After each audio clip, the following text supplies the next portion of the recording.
I have a patient here. He had a castration done that was live streamed. He is under a threat that if he reports what really happened, then he will be killed. The following cases include footage, photos, and audio that have never been seen or heard before. When a 28-year-old shows up at an Oklahoma hospital with a gruesome injury and a terrifying story to match, investigators are led to an isolated cabin in the woods. The traumatized victim tried to warn them of the horrors waiting there, but authorities were still wildly unprepared for the shocking and repulsive horrors they uncovered. On October 14, 2020, an unidentified person from Virginia arrived at McAllister Regional Hospital in Oklahoma in terrible shape with a blood-soaked groin. While he initially tried to tell the hospital staff that he had somehow performed surgery on himself, doctors weren't buying the lie. So after a bit of coaxing, the victim explained that two men had surgically removed his testicles as part of an illegal castration, in which he was a willing participant. Yes, you heard me right. This was not an involuntary procedure. However, as you'll soon learn, this person, who hasn't been publicly named, fell prey to some of the most unorthodox criminals on the face of the earth. The patient stated that he'd searched the internet for an unregulated castration, and that's how he met 53-year-old Bob Lee Allen. Bob agreed to perform the surgery, but apparently things took a turn when he allegedly made unsettling comments about being a cannibal and threatened to kill the victim and his loved ones if he ever told the police. And then we are going to beat the meat. Naturally, after hearing these disturbing details, doctors and nurses immediately contacted 911. I have a patient here. He is under a threat that if he reports what really happened, then he will be killed. So basically, for free, he had a castration done that was live streamed by someone in Worcester, Oklahoma, and that the revenue this guy gets from this is from his website and live streaming. But that if he ever tells anybody anything, they will kill him and everybody that he loves. A social worker employed by the same hospital also dialed 911 just a few moments later. He's had some illegal stuff happen against him? Yes, he came here in our emergency department. He was dropped off by the guy. There's some kind of underground surgical stuff that where they basically castrate him. But then he says the doctor's like a cannibal. When officers arrived, the victim clarified that he'd met Bob about 3 weeks ago on a website that specifically catered to castration surgeries before moving their conversation to Skype. Oddly, the registration for the website had the welcome note, "From the Eunuch Maker and the EM Crew." Still, according to the victim, Bob boasted 15 years of experience in gender reassignment surgeries and showed them a few videos as proof.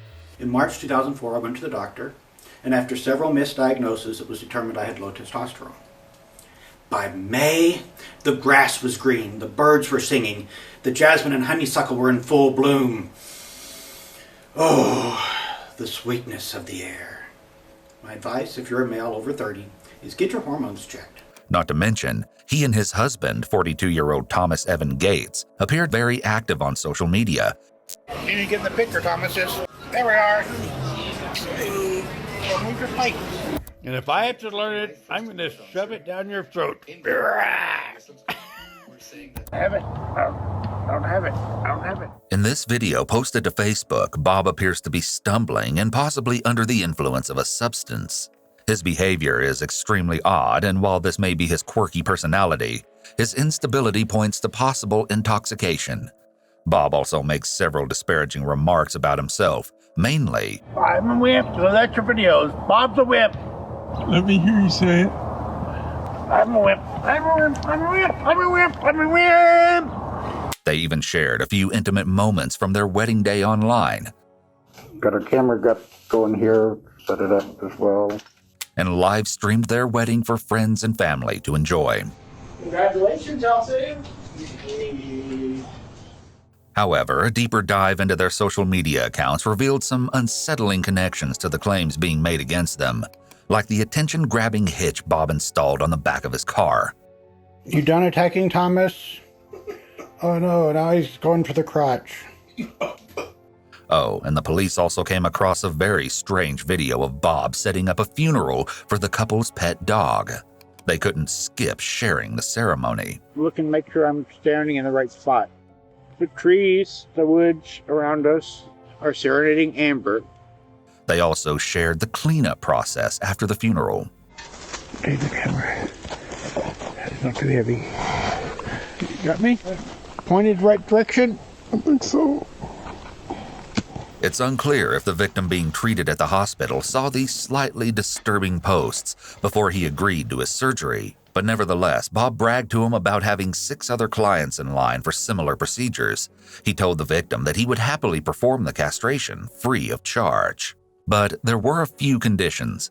First, Bob stated Thomas would assist in the operation, which may not have raised any eyebrows, but then his requests got bizarre. Bob said he would live stream the entire procedure to make money on his website and store all extracted body parts in his freezer. On October 11th, the victim flew from Virginia to Dallas and was greeted at the gate by Bob. After leaving the airport, they began the long journey back to his home, a secluded cabin in southeast Oklahoma where he lived with Thomas. Disturbingly, the couple promoted this location on Airbnb as a $45 per night vacation rental called Bob's Weekend Wonders. Got 4 bunk beds, well, two bunk beds, 4 beds total. Then we got another bathroom and our master bedroom. According to court documents, Bob offered the victim a separate bedroom to sleep in and told them the surgery would take place the following evening. At around 5 p.m. on October 12th, Bob and Thomas performed the 2-hour procedure using only local anesthetic, meaning the patient was awake the entire time. While details surrounding the operation are limited, investigators learned it took place on a wooden table blanketed in hospital gowns. Parts of the victim's statements have never been verified or proven, but according to him, soon after Bob finished the surgery, he laughed and called himself a cannibal, saying he would later eat his body parts. Oh, and he also recalled Bob stating he'd performed a similar operation on another person, who he called crazy, and that he'd intentionally failed to stitch up the wound, leaving them to bleed to death overnight. The next day following the surgery, the victim woke up to excessive bleeding, and after briefly losing consciousness, he begged Bob to transport him to the hospital. Initially, Bob coldly replied, "No ER, no morgue," and refused the desperate requests. But for unknown reasons, he had a change of heart later in the day and drove the gravely injured patient to the hospital. While en route to the hospital, the victim recalled Bob threatening that if he passed out or died during the drive, he would dump his body in the woods. Then, when they arrived at the hospital, Bob reportedly commanded, if anyone asks, he'd done it to himself. So after getting a complete statement of the horrifying incident from the victim, officers obtained a search warrant for Bob and Thomas's cabin on October 15th. And despite knowing the sickening tale, what they found was far beyond their worst nightmares. When they arrived, deputies immediately noticed that there were no cars at the residence, and they gained entry by kicking the door down. Once inside, officers uncovered a freezer containing a plastic Ziploc bag with what appeared to be testicles. Oh, but that's not all. They also found various prescription drugs, adult diapers, surgical tools covered in blood, restraint straps, and a locker containing bags of psychedelic mushrooms. Finally, officers seized several storage devices with recordings of different surgeries. As the search was going on at their home, Bob and Thomas were actually arriving at the hospital, supposedly to check in on the victim. Both men were immediately taken into custody. Bob adamantly denied any claims of cannibalism, but regardless, he and Thomas were each charged with felony counts of performing unlicensed surgery, conspiracy to commit unlicensed surgery, maiming and assault, and battery with a dangerous weapon.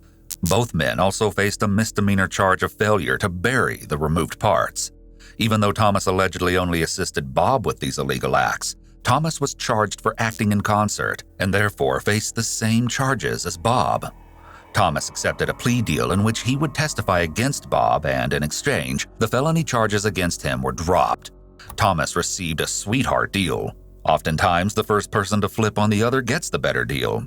Bob was set to go to trial, but he ultimately entered a plea of no contest and was sentenced to 10 years in prison plus 2 years in jail.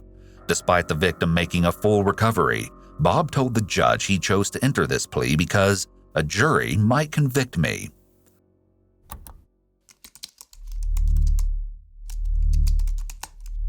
What you just saw might not look like anything more than a car entering a parking garage, but when you find out what the person believed to be behind the wheel did mere hours earlier, this video will send chills up your spine. On September 29, 2005, officers from the Aurora Police Department in Illinois responded to a 911 call at the upscale suburban home of 34-year-old James Jimmy Sow and his wife, 31-year-old Catherine Kate Sow. The couple had failed to show up to work that morning, and it was so out of character that Jimmy's brother, Chu Chi, immediately went to their house to make sure everything was okay. Chu Chi tried knocking and ringing the doorbell, but got no answer. So he peeked through a window, and that's when he saw something that made his blood run cold. A woman lying motionless on the floor in a pool of blood. The fire department arrived first and gained entry to the home by breaking down the front door. Strangely, Chu Chi was allowed to go inside without gloves, which would have compromised the investigation. Moreover, the worried brother had no idea that he was walking into one of the worst crime scenes this state had ever encountered. The first thing everyone saw inside the home was a woman's body on the ground next to the doorway. It was immediately clear that she was deceased from a gunshot wound to the head. Then, as officers worked to secure the scene and check for any other victims, they came across what appeared to be someone sitting on the couch. However, they quickly realized the person wasn't alive, and Chu Chi identified him as his brother, Jimmy. It appeared he'd been attacked unexpectedly, as the TV was still on and his laptop computer had seemingly slid off his lap onto the floor. Investigators continued moving through the home and found another blood-soaked body in the hallway leading to the primary bedroom. While someone severely beat the victim's face until it was almost beyond recognition, Chu Chi knew it was Kate. Still, the gruesome discoveries didn't end there. Another male victim was located in the garage lying between two vehicles with a gunshot wound to his head. His head had been wrapped in a towel and covered with a plastic bag.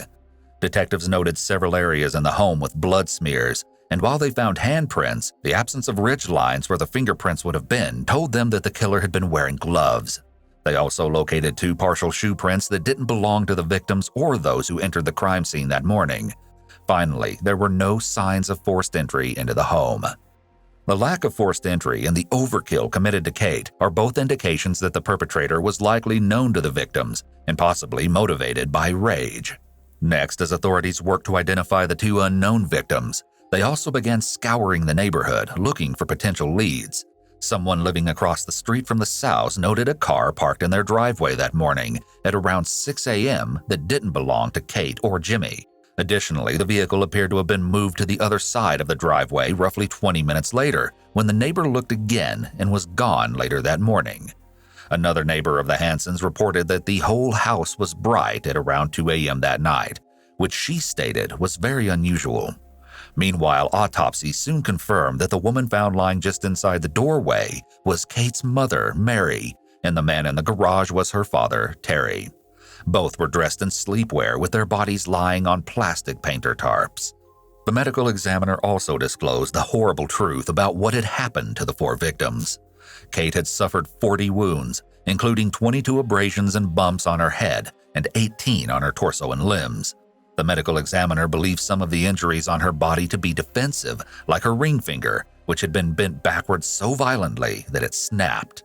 Jimmy's death resulted from 12 brutal blows to his head with an unknown object, possibly a metal pipe or baseball bat, which left indents in some places. Terry and Mary both passed away from a single gunshot wound to their heads. While Terry had been shot at close range from behind, Mary appeared to have been facing her attacker when the fatal shot was fired. Finally, the medical examiner stated that none of the victims had any traces of drugs or alcohol in their system. Based on the state of the bodies, it was evident they hadn't been dead for long, but investigators still needed to narrow the timeline. Forensic analysis of Jimmy's computer revealed that the last keystroke was made just before 11 p.m. on September 28th, the day before 911 was called. Therefore, it appeared that at least his murder took place at that time.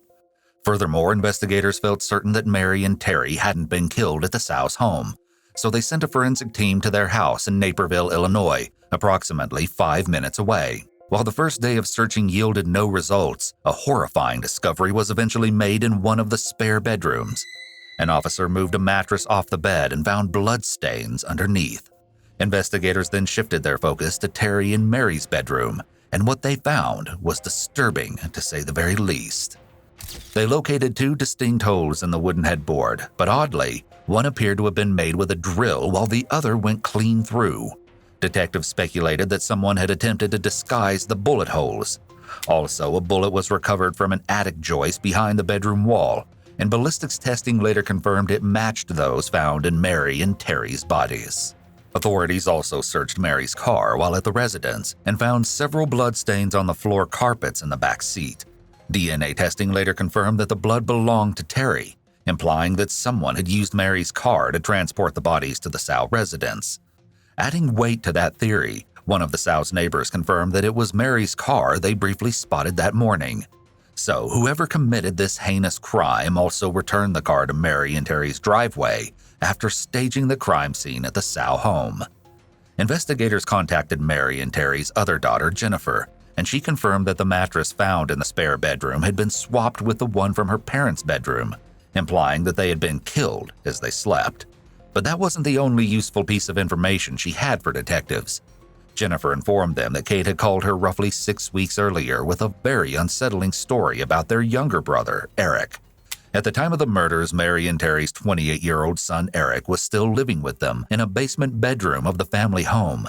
He'd recently started working as a loan originator, also known as an independent mortgage broker, and was getting paid solely on commission, which was hardly enough to make a living. However, when asked by his boss how he was making ends meet, Eric replied that his parents largely supported him financially. Eric's girlfriend Allison noticed he'd been spending a lot more money in recent years, and when she asked about his finances, he claimed to be doing very well at his job. Eric's sisters also noticed the change in his spending habits, but he gave them the same response, and while they were still suspicious, neither had any idea what was happening beneath the facade. You see, in July 2004, Eric rented a post office box in his and his mother's names without her permission. Then he applied for a Capital One MasterCard under the name Mary Hansen, also without her consent, and made himself the authorized user. From there, Eric used the post office box as a destination for all incoming statements and began spending money like crazy.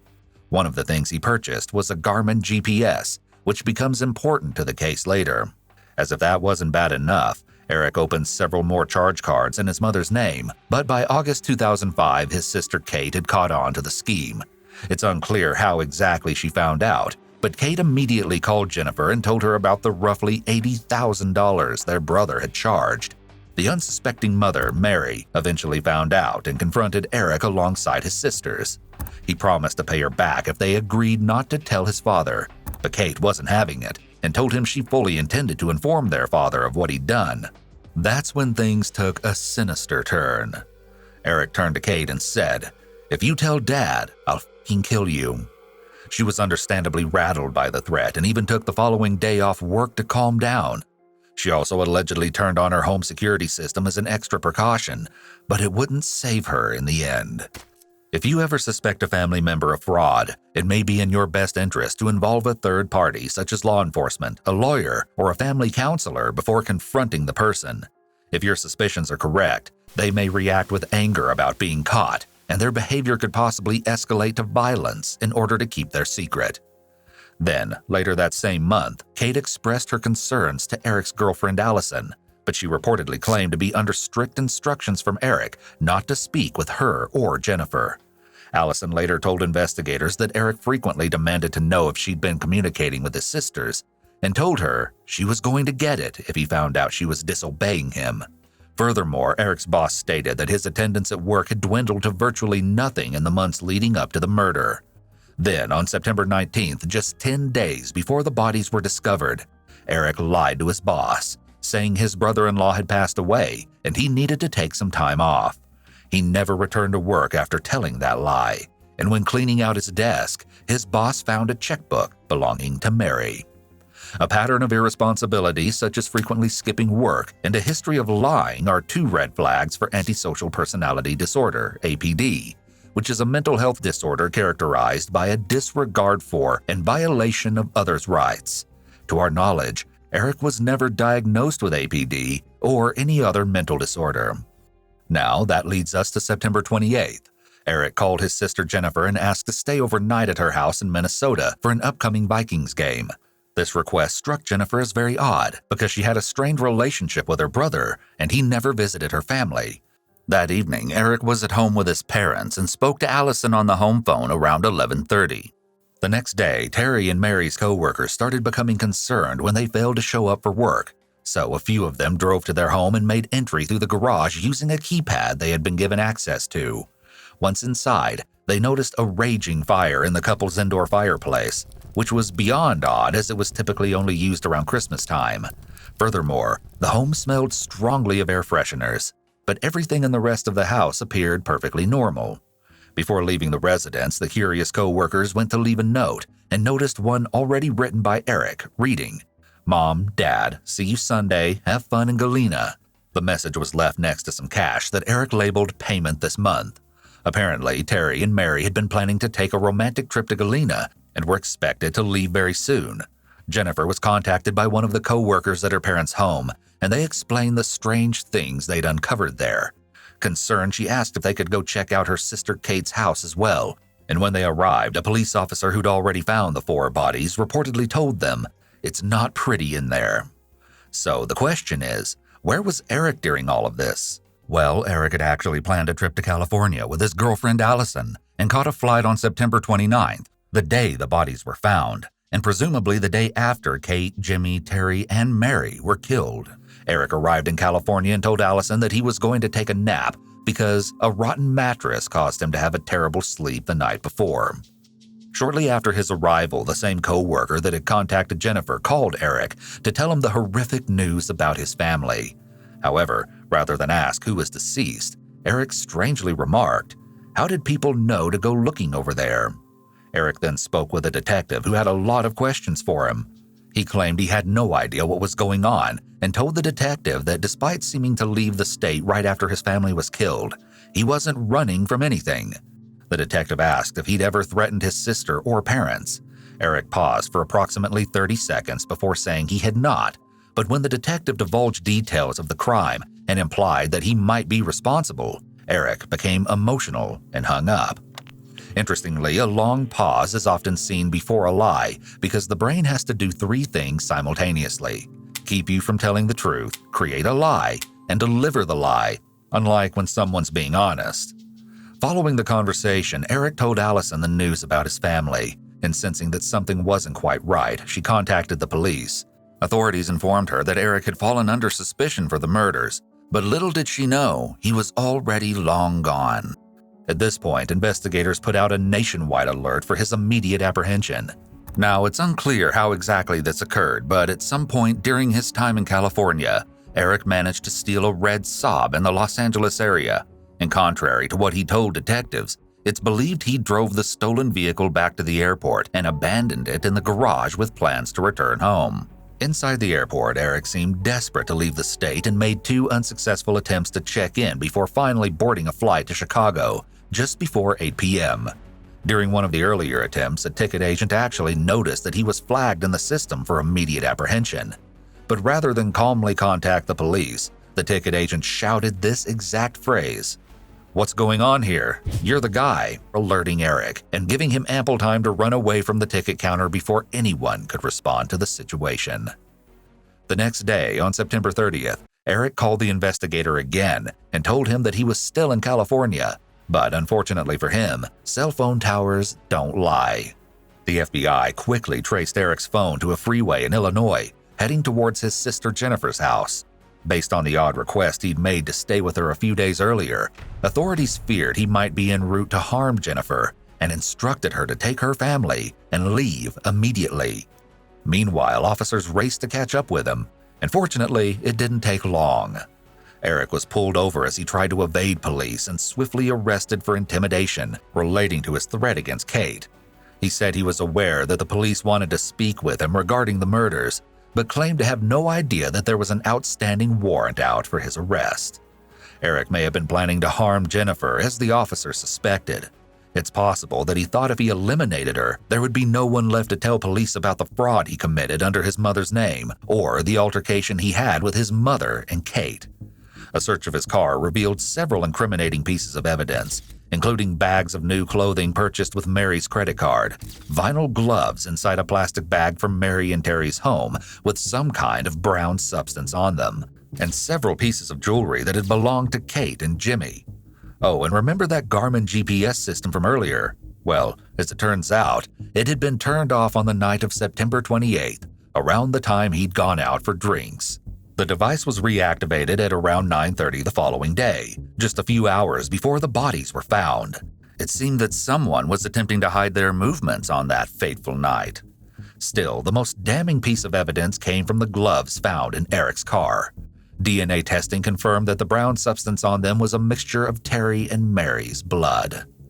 Investigators also located the Saab, which Eric adamantly denied stealing, and transported it to a storage location for processing. Eric was subsequently charged with murder and placed in jail. During this time, detectives attempted to elicit a confession from Eric during several interrogations over 3 days, but he refused to acknowledge any wrongdoing despite the mounting evidence against him. Instead, Eric admitted that he had a poor relationship with his family members, but claimed he wasn't a bad person and could never kill them. However, contrary to his claims, detectives eventually determined that Eric had stolen more than $140,000 from his parents via credit card fraud. Eric's trial commenced in February 2008, and the evidence against him was overwhelming. Some of the most incriminating details were that Eric would have been present in the home when his parents were shot, though he testified that he never heard gunshots and that bloody gloves containing Mary and Terry's DNA were found in a plastic bag in Eric's car. But that wasn't it. In order for the jury to find him innocent, they would have to believe that the GPS device in Eric's car somehow deactivated itself, and that someone besides him got into Kate and Jimmy's house and bludgeoned them to death, and also got into Mary and Terry's house, all without breaking in, and shot them while Eric was sleeping downstairs. And finally, the jury would have to believe someone other than Eric attempted to make it look like the Sow's home was the primary crime scene, thus deflecting suspicion from Eric. In the end, Eric was found guilty of 4 counts of first-degree murder, 2 counts of armed robbery, 2 counts of aggravated kidnapping, and 2 counts of identity theft. Prosecutors succeeded in proving beyond a reasonable doubt that Eric had killed his family in order to cover up his theft. Eric was ultimately sentenced to death, but after appealing the sentence, the residing governor commuted his sentence to life imprisonment after dropping the aggravated kidnapping charge. Can I help you? Hi, I think my friend's dad called you guys earlier. My friend's been missing all day. She hasn't gone to work or anything. Where's she missing from?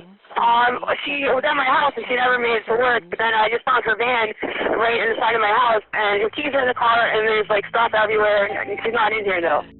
When 33-year-old Rebecca Becky Klein failed to show up for her job as a caregiver for disabled people, alarm bells immediately went off. Her girlfriend, 28-year-old Nicole Abou-Sharif, reported her missing later that day, but as investigators worked to untangle the twisted case, they made a shocking discovery that captured media attention nationwide as a love triangle gone wrong. It all began on March 16, 2007 in Villa Park, Illinois, where Becky and Nicole shared a house they had purchased just 9 months earlier. The two women weren't married but had been in a committed relationship for 7 years. According to Nicole, Becky left for work as usual that morning, but at around 11:30 she received a call from Becky's employer, who said she never showed up. When the concerned boss told her he'd been unable to reach Becky, Nicole explained that her cell phone had not been working the past few days. However, Becky's boss found that comment odd because he'd spoken with her several times in the previous 2 days, and she never mentioned having any trouble with her phone. Following that conversation, Nicole contacted Becky's mother to see if she'd heard from her daughter that morning. She said she hadn't and immediately called Becky's father and sister to see if they'd spoken with her, but no one had heard from the reliable caregiver. As worry began to grow, Becky's mother called Nicole back and expressed her fears that something was terribly wrong. Nicole told her that she would drive around to look for Becky's work van, and just after 1 p.m., she found it parked on the street right around the corner from their house. Prompted by this alarming discovery, Nicole contacted the police and reported her girlfriend missing. Did you already make a missing person report? No, I was coming home to do it right now. Is this a house or an apartment? No, it's my house, but like the van is like right in front of my house, like right on the side. I just noticed it. So her van is there with the keys in it? Yeah, like it's not even like my house is a stop sign. It's like on the side of the street. And her boss called me. Her boss called me at noon and was like, "Is she coming in today?" I'm like, "She left this morning to go to work." So she's not inside the house or inside the van? No, not at all. Officers arrived on scene and found that the doors to the van were left unlocked, with the keys still in the ignition and Becky's belongings abandoned on the front seat. The van, which Becky used to transport her elderly and disabled clients, was then towed to a storage area for further examination, but they ultimately found no significant evidence. Meanwhile, Nicole told one of the officers that she and Becky had been doing things around the house the night before and went to bed without any problems. She said she'd been briefly woken up when Becky left for work at 6:30 that morning, and the two kissed goodbye. Then Nicole said she was reawakened by Becky's boss calling around 11:30. Nicole also made sure to tell officers that they had a very loving and committed relationship. However, when speaking with another officer, Nicole was overheard saying Becky had left for work at 7:30, not 6:30. At this point, Becky's parents had arrived at the couple's house, and authorities asked Nicole to accompany them to the bank to see if there had been any unusual transactions on her account. While Nicole initially refused, stating she wanted to be home if Becky returned, she eventually agreed to go to the bank.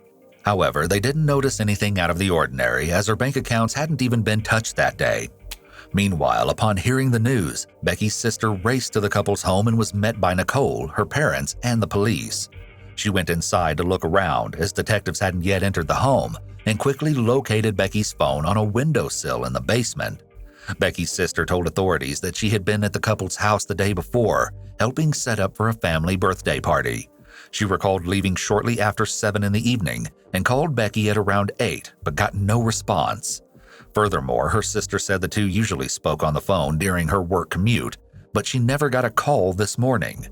The rest of the day and night passed with no word from Becky, and by the next day, it was clear to everyone that something awful had happened to her. So, investigators asked Nicole if they could search outside her home for clues. Once again, she initially refused to cooperate, but after much insistence from the police, she agreed to the search.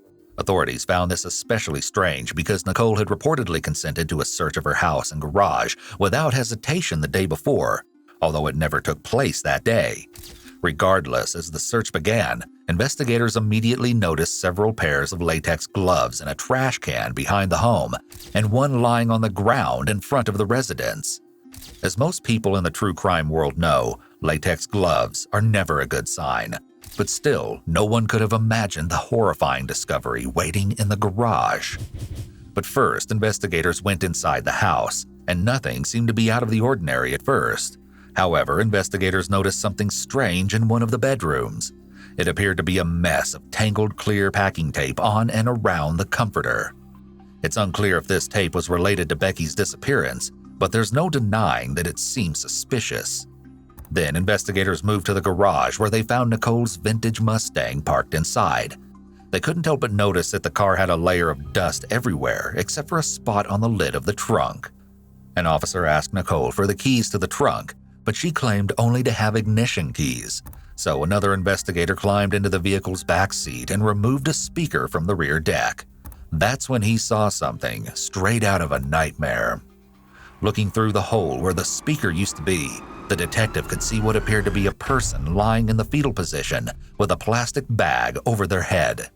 Despite Nicole's claims that she didn't have keys to the trunk, the intensive search inside the home revealed 2 sets of keys that fit the trunk lock. Officers finally unlocked the trunk and, much to their horror, found Becky's deceased body. Her hands and feet were bound with duct tape, and her mouth had also been taped shut. Becky also had bandanas covering her eyes and mouth, and a plastic bag taped around her head. Detectives cordoned off the home as it officially became an active crime scene. Becky's autopsy showed no outward signs of injury and listed her cause of death as suffocation. According to the medical examiner, someone had secured the plastic bag over her head so tightly that no air could get through. Finally, based on the contents of her stomach, they determined that Becky had been killed within an hour and a half of her last meal. Authorities found no signs of forced entry to the garage, and based on the location of the body, Nicole quickly became the prime suspect. What's even more shocking is that the elaborate and twisted lie was only just beginning to unravel, and even more disturbing revelations were soon exposed. Investigators began questioning those closest to Becky to gain further insight into their relationship. According to Becky's sister, in March 2002, Becky tried to break up with Nicole but decided to stick it out when she threatened to drink herself to death. Becky's sister couldn't recall any other significant disagreements between the pair other than that one incident. But then, shortly after purchasing their home, her sister said that Nicole had become distant and began spending more and more time in their basement on the computer at night. Nicole threatening to kill herself if Becky ended the relationship is a big red flag. This is a form of control that can be found in abusive relationships. When someone says they will take their own life if their significant other leaves them, they're playing on their partner's emotions and manipulating them into staying. If you're in an abusive relationship and need help, contact a domestic violence shelter in your area or reach out to the National Domestic Violence Hotline. Becky's mother said that she knew her daughter wanted to have children someday and that Nicole did not. Still, the grieving mother was unaware of any other issues or arguments between the pair, but one of their neighbors was about to expose a shocking secret. When investigators canvassed the area looking for clues, one neighbor reported seeing a car that didn't belong to Becky or Nicole parked in the driveway the night before. Instead, they said it belonged to a woman named Rose Sidaro, who they had apparently met in passing before. The neighbor also said he saw Becky's white van in the driveway that morning, but when he looked again at around 10:30, someone had moved it to the corner near his house. Now, this is where things take a wild turn. As it turns out, neither Becky nor her family had any idea that Nicole had been secretly talking to and hanging out with a 19-year-old woman named Rose. When detectives inquired about whether she may have been unfaithful to Becky, Nicole claimed Rose had simply left her car in her driveway overnight and gotten a ride home from another friend because she was intoxicated. Nicole said she never stayed the night, and she stated that she didn't even know her phone number or home address. Not buying her story, detectives brought Rose in for questioning the same day Becky's body was found. But she supposedly didn't explain the true nature of their relationship at the time because she felt embarrassed. But she did admit to being with Nicole on the night of March 15th. It ultimately didn't matter that Rose was evasive about her relationship with Nicole because a computer crimes investigator quickly uncovered the truth. Nicole was clearly having an intimate relationship with Rose. They revealed a plethora of MySpace messages from various accounts owned by Nicole under different names. One of those accounts detailed her relationship with Rose through a string of back-and-forth messages. Then, in a shocking admission, Rose stated that she and Nicole had met on MySpace a year before the murder, in March 2006. She said they quickly went from chatting online to talking on the phone regularly, and eventually they met in person. The relationship soon became intimate, and according to Rose, Nicole told her that she and her brother had been firefighters in New York City before both falling ill with a rare genetic disorder known as Wilson's disease. None of it was true. At some point in 2006, Nicole even went so far as to tell Rose that she was going in for a liver transplant, but refused to tell her where she was being hospitalized.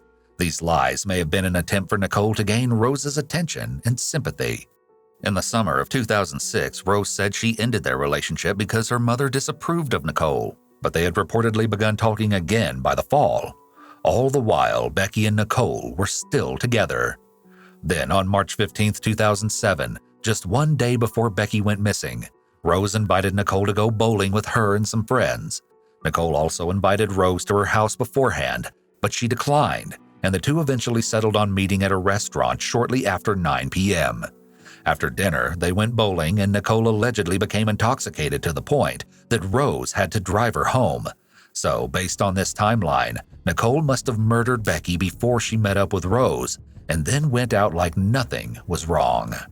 Next, Rose said she and Nicole arrived at her Park Villa house around 3 a.m., and she noticed a white van parked further up the driveway. When they went inside, there was no one else in the house, and Nicole got clothes for Rose to sleep in. But when she got into the bedroom, Rose said she was alarmed to see a gun resting in an open case on the bed. When confronted about the weapon, Nicole allegedly told her not to worry about it and placed it on the bedside table. Rose insisted during her testimony that she had no idea Becky lived there or that the two were in a relationship. The following day, Rose said Nicole woke up between 7 and 8 a.m., and she fell back asleep for some time before getting up to watch TV together. However, roughly 20 minutes later, Nicole got several phone calls that visibly upset her.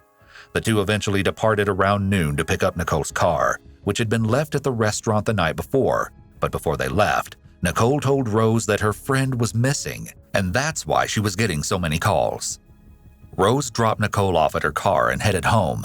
They made plans to meet up that afternoon, but a few hours later, Nicole called with an unsettling request. According to Rose, Nicole told her that if she gets pulled over by the police, it would be in her best interest to deny knowing her and that she should also lie about having a MySpace account.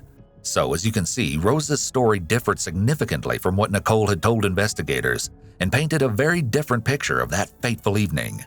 As the investigation continued, detectives learned that Becky and Nicole both held life insurance with the same company, with each woman serving as the beneficiary of the other's policy. Furthermore, the insurance company reported that Becky was insured for $250,000. Back at Nicole and Becky's home, a forensic team of experts located 3 fingerprints on the Mustang's trunk that were proven to be from Nicole's left hand. Now, as if that wasn't bad enough, they also found her prints on the plastic bag covering Becky's head and her DNA on the bandanas used to cover Becky's eyes and mouth. Finally, detectives found a roll of duct tape in the garage containing Nicole's fingerprints that, based on tearing patterns, appeared to match pieces found on Becky's body. So it seemed Nicole hadn't been wearing those latex gloves after all. Given the evidence against her, Nicole was charged with first-degree murder and concealment of a homicidal death on March 21, 2007. She entered a plea of not guilty and the case went to trial in May 2009. A jury found her guilty of first-degree murder, and Nicole was given a 50-year prison term.